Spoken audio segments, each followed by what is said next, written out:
Ladies and gentlemen, welcome to the Opportunity Zone. We got Mr. Chris Lavin here today, And Miss Nate Armstrong. We almost didn't have him. We had a camera glitch. but we made it, and it's a good thing we did. There's a lot happening right now. We've got the Trump administration, Trump himself over in Davos right now, about to release some information on housing, and we got a little bit of a leak that we're going to expose today on what's happening. There's another way that people are going to be able to use their, well, 401k, retirement funds, etc. Before the mainstream gets to hear about it, you guys are going to hear about it here today, okay? Also, we've got the end of year report from Yardi on what multifamily rents did last year and what they're forecasting for this year. So if you're an investor, make sure you pay attention to this episode for those two things as well. Chris, I'm going to say the prayer of the day, the blessing of the, I'm going to ask you to say the blessing of the day. I have the proverb. Ready to rock? Let's do it. Okay. The proverb. It's 3:9. Honor the Lord with your first wealth. There's a lot of ways to translate this, but the first of your harvest. Okay. The best part of everything you produce. Then he will fill your barns with grain and vats will overflow with good wine. I was inspired, Chris, actually yesterday when you were doing Mindset Monday. You said, I reached into my closet, not from the bottom shelf, but right from the top, right from the main, to give away a jacket. And it just hit me. Like a lot of people, like especially like canned good, food giveaways. You go grab the dented cans and things like that. But it reminded me yesterday, Chris, like you don't reach for the bottom shelf, you actually reach for the top. And Proverbs 3:9, it hit it. It was like the Bible opened up to that to me today. Can I expand on that real Yeah. quick before I say the blessing? And it chokes me up because I actually learned that from a child. I learned that from a 4-year-old child, and it was something that was very dear to me. And it came around time, Christmas, to donate toys for a toy drive. And this child, and they're going to remain nameless, went and got their favorite toys instead of the toys that they didn't play with. And I said, why did you grab those toys for the boys and girls that have no money? And the child responded, because I love playing with these. And if I love it, I'm sure they will. I don't want them to play with the toys that I don't like. So I honestly learned that from a 4-year-old child, as insane as that sounds. Anyways, Heavenly Father, please give us the strength, the courage, and the desire to do the best that we can with what we have in your name and for you. And that means tithing and honoring and caring for the people that don't have what we've been blessed with. Let us reach for the top of the closet. Let us grab the best toys that we have so that we can bless other people in this world who haven't been blessed that we have. Please look down on the conversation and the teachings we have today so that the people that are listening and watching can gain some experience and knowledge without having to suffer the pain of going through it themselves. Let them learn from what we've learned. Let them learn from our mistakes. Let them learn from our wisdom. I ask all of this in your name. Amen. Amen. All right, we got a full show today, so I'm going to jump right into it. And I want to start off, we heard from the Trump administration just a week or so ago that they are going to ban institutions from owning real estate. And there's actually a white paper that is now circulating. It was done by a student and a professor in a class at New York University. And it goes on to basically explain the pros and cons of institutions, these big corporate entities owning tons of single family houses. And I want to kind of just dive right into the meat of that. So Chris, the main study, it found this, and I want your take on this. The pro for having institutions buy all of these properties is that landlords were providing a path for lower income families to get into nicer neighborhoods. Makes sense? Best school districts, things like that, because that's where they were buying most of these properties. Makes sense? The con is that basically by converting more properties into rentals, it was taking away part of the middle class.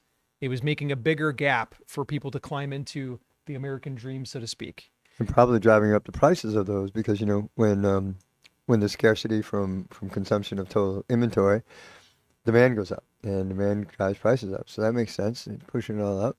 Okay. So now that the Trump administration, they have not given details yet. They haven't Nope. said you can own 5, 10. They haven't 50. done that.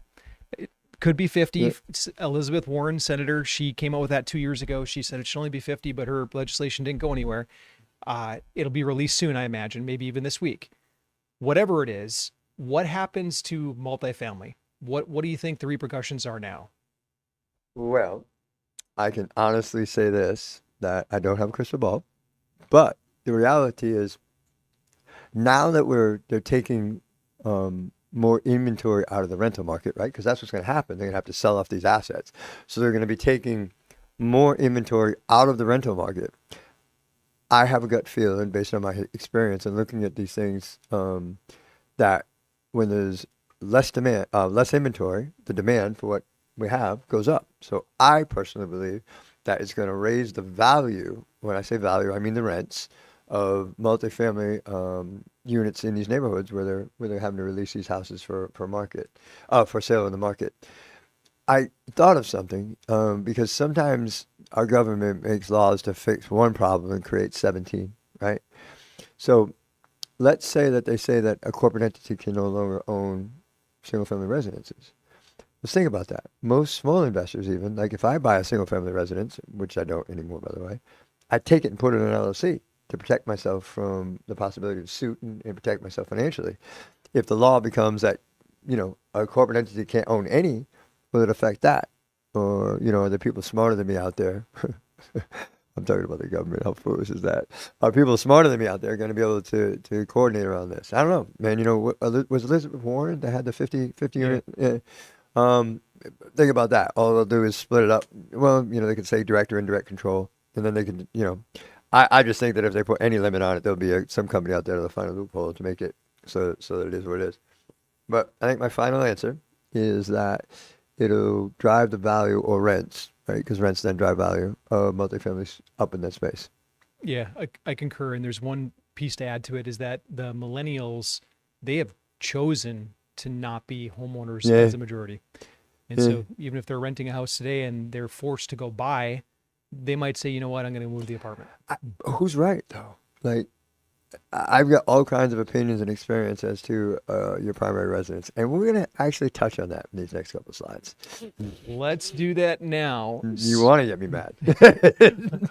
I'll go to that one in just a minute. First, I'm going to just touch on, we've got Scott Bessent, Trump administration. He's basically saying in here, the Federal Reserve is going to have a new leader soon. Yay. Whether he's fired or he steps down or his term expires, which happens. Man, at this point, it would be Donald Duck would do a better job. Well, Scott is saying that we're going to have a 90s style in this interview. He's saying that we're going to have a 1990s style economy. We're going to grow. We're going to grow tremendously. We already saw a 5% GDP number, which was fantastic. Unbelievable, yeah. Stuff like this since the 90s. What are your thoughts? Donald Duck would do a better job. Well, listen, here's the problem. And I have, what's his name? I have nothing against, well, I do have something against Paul personally. But I think that there was one thing that destroyed this man. He went toe-to-toe with Trump. Now, don't get me wrong. Trump started it by poking his chest. But the response was wrong. And he backed himself into a corner that he couldn't win. He really did. Come on. Yeah, it was a mistake. That was a huge mistake. He's not a chess player. He's a checkers player. That was a loop back to yesterday. Call back to yesterday. All right. Next up, we have the state of Illinois, J.B. Pritzker, the governor. He just signed into law a piece of legislation called the Clean Slate Act. And essentially what it says is that criminals can have their convictions sealed. It's effective this summer, June 1st, 2026. So now all these folks that they're calling them nonviolent misdemeanors, low-level felonies, they 100% can disappear or be sealed from the record. So now landlords that are running background checks to know if they should be placing this tenant in their property, they won't know what's going on. Are they good? Are they bad? What are your thoughts on this for Illinois? You really want my thoughts on this? Yeah. So we have a similar law in Florida. I don't know if you're aware of that, but it's similar in the sense that if 7 years has gone by and you've committed a nonviolent felony, you automatically get your voting rights back. That was voting rights in the state of Florida have been a nightmare for convicted felons, for years. It literally takes 20 years before you can even apply to get your civil rights back or have your civil rights restored. I go both ways on this, and what I mean by that is that there was this little incident, Boston Tea Party, taxation without representation. So because I'm a convicted felon, or you're a convicted felon, or Joe's a convicted felon, we can tax him, but he's not allowed to vote. I think that's unfair. Okay? I think that if we're going to tax people, they should be allowed to vote, felon or no felon. Bringing this full circle back to what's going on in Illinois. How can we say that the criminal justice system works if we don't give people a second chance? Now, certain physical violent crimes, forget about it. Gun crimes, forget about it. But if you're an 18-year-old kid and you're in a car with 4 friends and you got a gram of cocaine, you now got a felony on your record, do you pay for that for the rest of your life? There are domestic violence, that kind of thing. That needs to stay on your record because we don't want those people in apartment complexes. We don't want those people to live at all, but that's another story altogether. So I guess I am for this for certain types of crimes, property crimes, that kind of thing, nonviolent crimes, stupid crimes, DUIs, things like that. It's funny I should say that. My kids were killed by a drunk driver. But those kinds of things that just happened 15, 20 years ago, I think that people deserve a second chance. And by the way, I'm a landlord, people. It's my opinion. I may be wrong. They are eligible 2 years post-sentence. No. 7. Yeah, so they're given 2 years, and then for nonviolent felony convictions, 3 years post-sentence. 7. Minimum of 7. I don't know why 7 is a magic number for me, but 7. Like 2 years, anybody can stay out of trouble for 2 years. I could just leave the state for 2 years. I don't know. No, it's not long enough. I like the concept. I don't like the implementation. So this is another reason for you as an investor, like we don't do I shouldn't be political with this. We don't do states that are not landlord friendly. Yep. And Illinois happens to be very not landlord friendly already. Nope. And this is just going to make it worse. So if you are going to do business as a landlord in the state of Illinois, know that this is now law as of this summer. So you're not going to be able to. 2 years is not enough. Yeah. You're not, like, if you're an 18-year-old kid, 2 years, you haven't grown up yet. Anyways, my opinion. Next up, this is the one you wanted, Chris. Good Lord, people. Kevin Hassett, he's saying in Davos this week, they're going to release that you can use your 401k for a down payment. Imagine this. You can use these retirement funds to buy your primary residence. Your thoughts, Chris? This is one of the stupidest things that our president has thought about doing. And I'm a fan, by the way, of his economic policies. Let me reflect for a moment on 2008 when the market went bust. Let's say that everybody had their 401ks invested in their primary residence and the market went bust. So their 401k, their retirement plan, just went in the toilet. Bad plan. What would that do to a Social Security system? Let's talk about that, right? So we go to sell our house and then, 20 years later, the market's gone bad. You're in an economic downturn. You've got your 401k in there. You've got to sell your home because you can't afford it anymore. But you can't sell it at a price where you can recoup your initial investment because the market's gone soft. This is a bad plan. The other thing that this is doing is perpetuating the lies. Let me make one thing abundantly clear. From my perspective, in my experience, and most of all, I'm soft-spoken, and most of all, in my opinion, if you think that your primary residence is an asset, you are foolish. Let me say that one more time. If you think your primary residence is an asset, then you are foolish. It's not an asset. It's costing you money. If you look at how much you pay in insurance, if you've got a mortgage, the interest on all that, it's going to be more than the appreciating value in 90% of the markets in this country. So you are going backwards every year, especially as the market is now pulling back. Values are coming down. It's not an asset anymore. 2 years ago when you should have sold it, when things were through the roof, then it was an asset and would have made you some money. But today, unless you've been in that house for 30, 40 years, it is not going to appreciate faster than it's going to cost you. It's just a fact of life. Just numbers. Doesn't make sense. And we're perpetuating that lie to a whole new generation of people. Home ownership. You know what? You might be better off renting. I'm just thinking out loud because you could rent in better neighborhoods than you could buy in. That's for sure. I'm just saying. in 2009, I was a Target executive at the time, stacked up a good size 401k. Mhm. And then the market did what it did and it halved. My 401k halved. And I had very little control. You either Yeah. get this bucket, or you can move it to cash. And like I had it in one of the two buckets and half. And I remember thinking like, I wish I could control that. Like I should be able to take that and put it where I want to put it. Yes. So I'm halfway for this proposal. Like I don't think we should be able to use it in primary residences. That's a whole different thing. But Yeah. you should have more freedom of access. Yeah, but they do. If we can, one of the things that we do here is educate people on exactly how to do that with self-directed 401k, right? As long as they're not A with their- self-directed IRA. whatever they're going to pull 401k. on the string. Like if you're not with the current employer that's holding your 401k, then you can do what you're about to describe. You can self-direct. You can put it into real estate, put it into gold, etc. But if you're with your current employer, their administrator can hold you captive. Yep, 100%. And by the way, just so you know, the whole 401k thing with your employer is a lie too. But I'm not getting into that right now because you are getting feed to death. You just don't know it. We're gonna have to do a show on We're that. gonna have to do a show on this. Yeah, educate some people, or at least get people thinking. Oh, good Lord! Okay, your favorite, Chris. So Affirm, this is a buy now, pay later software or payment platform, and they're now entering the rental space. So that means that a renter, instead of paying their landlord, they can use Affirm to have the firm company pay the landlord, and then they make monthly payments to Affirm. Chris, your thoughts? This is more perpetuation of lies, right? What do I mean by that? This is like we are programming kids on how to not live. You know, use your 401k and buy your primary residence. Mistake. Use credit to pay your rent. Mistake. You're going backwards every day. How about we start teaching these kids about fiscal responsibility, where you live within your means. You save first and then live on what's left rather than the other way around. Live on whatever you got and then save a few pennies in the bank. If you keep doing that, you can't borrow your way into financial success this way. Not at that level. Now, if we start talking about leveraging real estate, that's a different thing altogether. But this kind of stuff is driving people backwards. It's killing this whole generation of people. And it's just nuts. It's just crazy. How do you ever get ahead? You have to. I get it. Why don't we just loan them money so they can buy lottery tickets so that maybe they can? Like what are these people doing?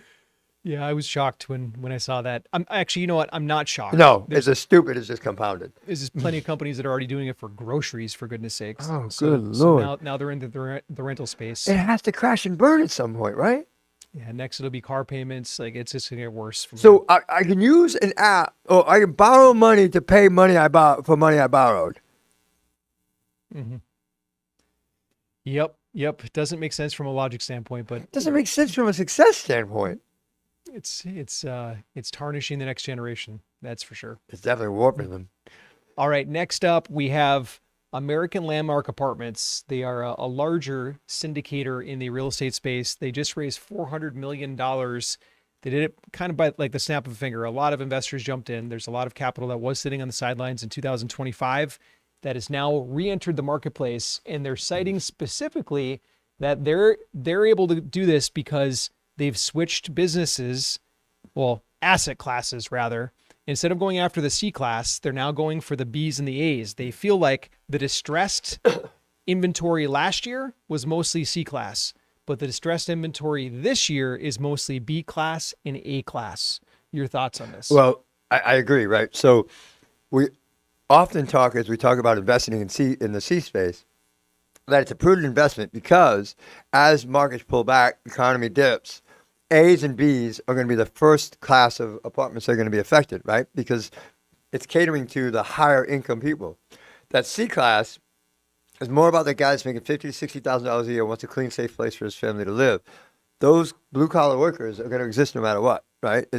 Well, I shouldn't say no matter what. That's not completely accurate, but the probability of them existing is much higher. Or the people that used to be able to afford an A and B are going to slide into a C.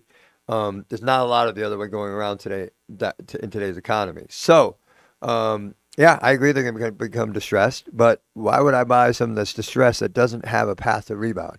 And I'm all about us moving into the right A and B space, which is what we're doing as a business plan for this company. But the reality is with a lot of strategic investment and a lot of research and testing. Did you notice where they're buying? So Sunbelt. Yeah. Yeah, Sunbelt. But the reason that they're doing that, I don't know if you're aware of this or not, but they heard we were coming for them. They went to go get some. They went to go put something in their war chest. They know we're on their heels, and we are on their heels, by the way. God's opening some doors for us. By the Opening way, some doors, dude. He's kicking doors open for us. Are you kidding me? that we're doing a deal launch, guys. If you are looking for your next opportunity, know that we have a killer one Thursday this week. It's coming out. It's In the Sunbelt. in the Sun Belt. In the Sun Belt. Yes. We'll get details for that, or you can comment the word deal, DEAL, down in the comments, and we'll get you a link for it so that you can attend that as well. Hey, our last deal sold out in 12 days. So, yeah, and we're not even, that one we raised, what, 12.5 million in the 12 days. This one we only need 9.5 million, right? Yeah, so, yeah, count on 9 to 10 days, guys. I would definitely get involved. Yeah, we got this one at more than a 20% discount compared to what the last. Holy cow. When massive. he was talking about God, I shouldn't probably talk so much about the deal. Never mind. But God has definitely opened doors, kicking doors open for us. It's an amazing deal. Sorry, keep going with the news. So next up, we have Minnesota's been in the headlines a lot, and they keep asking like, hey, when is the government going to do something about this? Well, the Trump administration has just come out, and they're ending the temporary protected status for Somalis in the United States, for at least thousands of the Somalis in the outside the United States of America. So the federal government is doing something officially now. There it is. So if you are a landlord, like I used to be In Minnesota. Minneapolis specifically.